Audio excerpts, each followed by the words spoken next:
Right, with our joint completed, we're now going to wipe it clean. The reason we're wiping it clean is to remove any residues of flux left over at the mouth of the joints. This, if you do not remove it, eventually will turn the pipe, the copper, green. And it will, remember, flux is corrosive in its nature. And you've got to remove it from the outside of your pipe once the joint is completed.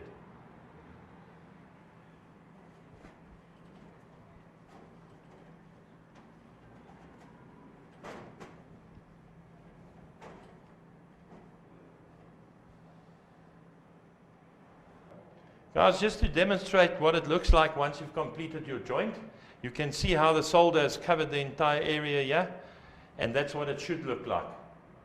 So if you want to practice that, you can do this, cut the skin of the fitting off the pipe, and you can see what your solder joint looks like underneath, and see how successful it is. Very important to cover the entire area.